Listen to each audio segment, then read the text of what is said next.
Hey y'all, Natalie here, and it is time for the series I do with my friend Sarah Scraps. It's called Color First, and we start with color first. So I started with this mood board you can see up here at the right, and it takes a turn. I don't end up using those photos that I just show you because I started with color first, and I end up thinking that the color's not just right, and so I pick different pictures. And so that's kind of the point of this series is that, we start with color first and we let that dictate what photos we choose and then what story we tell.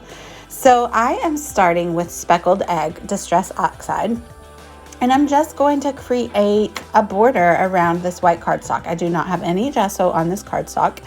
I will say I sometimes clean my brush with a baby wipe, and adding that liquid or the baby white substance itself, it does make the Distress Oxide go on really smoothly. However, I do think that it could also change the properties and the way that the ink reacts with water. So I don't try to do that too much, and you'll see why here in a little bit. Now I'm going in for the blending layer. I'm going to use Tumbled Glass. That was the closest I had to the photo. I feel like those two colors work pretty well as the colors in the photo. But it does go on a lot smoother if you have a wet brush. But again, like I said, I think it will change the properties, and I do want these colors to react with water later or a baby wipe.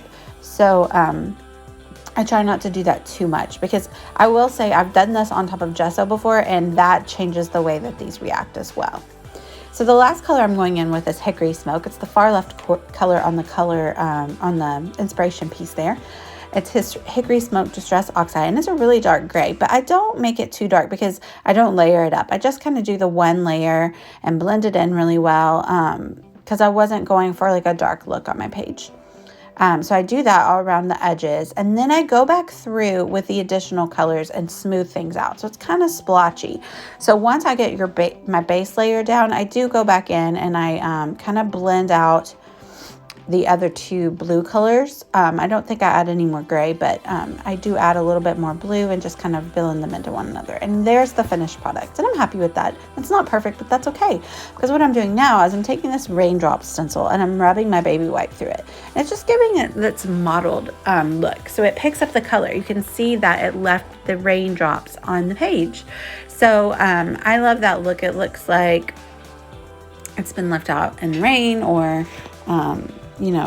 it's just distressed, and it's my style and I like it. So I'm happy with how that background turned out, and I'm putting the photos back on, and he has on red wings, and I thought that I could kind of make those wings look orange, but they don't look orange, they look red. And so that's not really going to work, because I'm thinking that color in the inspiration is coral and orange is the colors I'm thinking of. So I'm showing you this chrome precision plate. Hi, that's me, by Sizzix. And I'm showing you that there's a few marks. So it works really well. It did cut out that doily piece really well that I hadn't really been able to achieve with my other way of cutting on the Big Shot.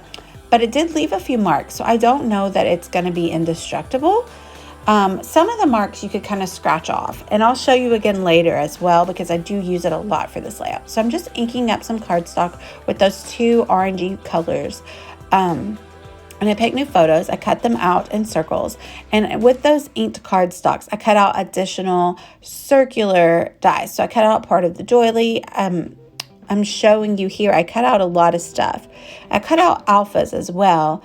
And what I'm going to show you is that it didn't really leave too many marks on the chrome, but I thought it was going to keep me from having to buy additional plastic shims, but unfortunately, no. You can see it pressed the back side of the dies into the plastic shim. So that still warped a little bit as well. Not going to be saving the turtles as much as I thought. I am a little disappointed, not gonna lie, but it did cut really well. Like I said, that doily, I have never really been able to get it to cut that well, and it was very precise, just like it says, a precision cut. So I'm just trying to figure out how I want to set all of these circular elements underneath my photos, and some of them are only partial cuts because I didn't have a very large amount of paper, but I knew that most of them were just going to be stuck under the photos. I used my favorite Heather Alpha die from Pink Fresh Studio to cut the words Sweet Summer Smile. And now I'm trying to figure out how to put them around the circular element, kind of in a circle itself, and I'm not really liking it. I'm going to move the photos around. Another thing I'm going to show you here is a review of this purple tape. It's by Altenew, and I'm going to tell you it's not worth the money. I'm sorry, but I was super excited about it. It's supposed to be reusable. It's supposed to not be super sticky. Well, some of it stuck on my photo and it left residue. And also, it doesn't really seem reusable because once I use a piece, it kind of loses the sticky that it needs to do the job that it does. So it's $15 for that roll, and I would not recommend. So there's that. I just like to keep it real with you guys, and some people might love it, and to each her own or his own, but it's not my jam. I'm just gonna stick down my circular elements. I use the bottom of my Nuvo glue bottle to kind of stick it down and not get like all the adhesive on my hand and keep it from, the items won't kind of stick back on my fingers, but they won't try to stick back onto the bottle, if that makes sense.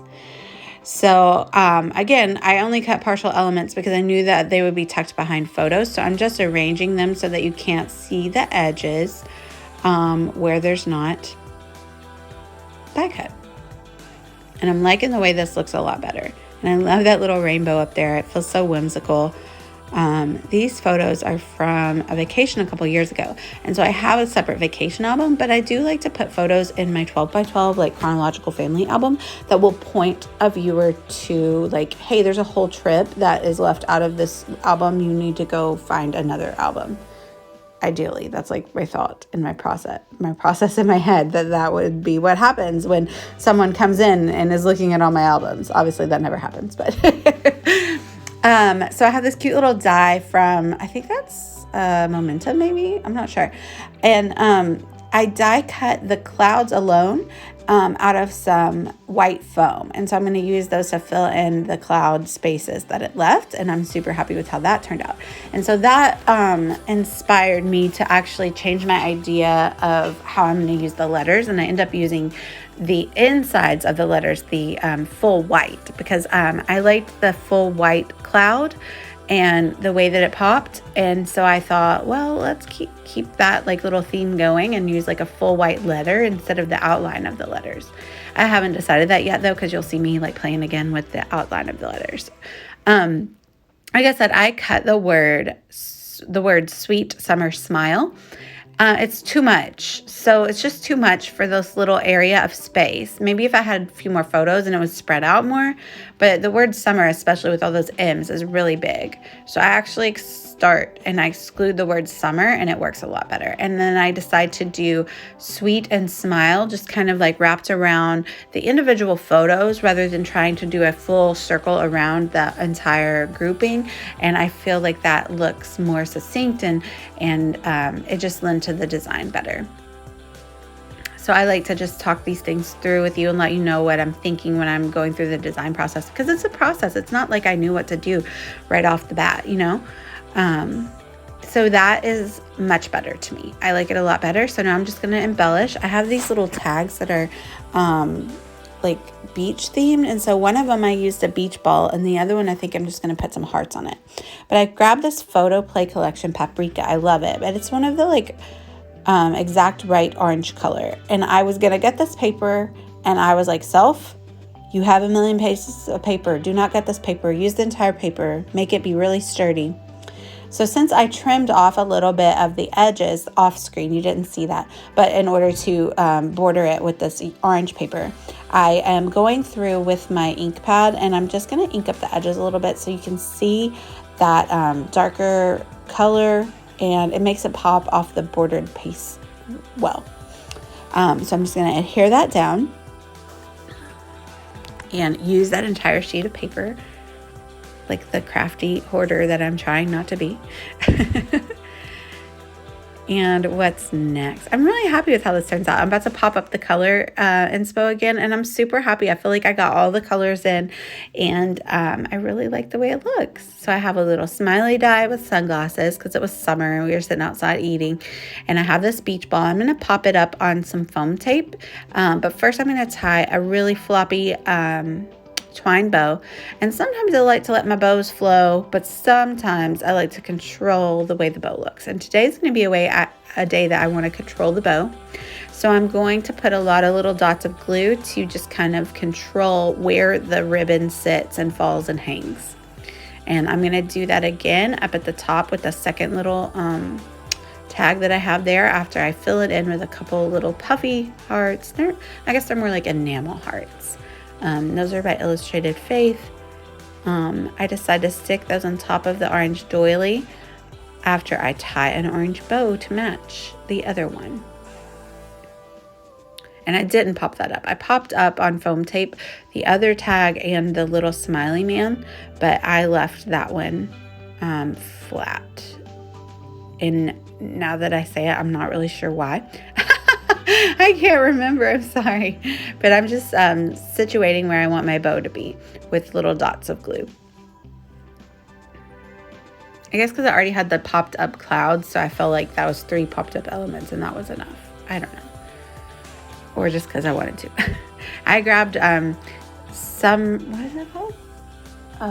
Sunkissed by Cocoa Vanilla Studio, and I was going to grab a few of the die cuts, but I ended up just using the one. But I like that little orange wedge because it is like a smile. I actually think that that was a full circle orange, and I already used half of it, perhaps. It might have just been a wedge. I'm not sure. I think it was probably a full circle. So now I'm just going to add a couple of the hearts there and a third little triangular element there. So you can see there's 3 sets of hearts that make a visual triangle, and that is pleasing to the eye. And we're done. Make sure you pop over to Sarah's page and check out her amazing layout as well. I'm going to pop my affiliate links down below if you'd like to go shopping. And thank you guys so much for watching. I'd love it if you'd like and subscribe. Bye, y'all.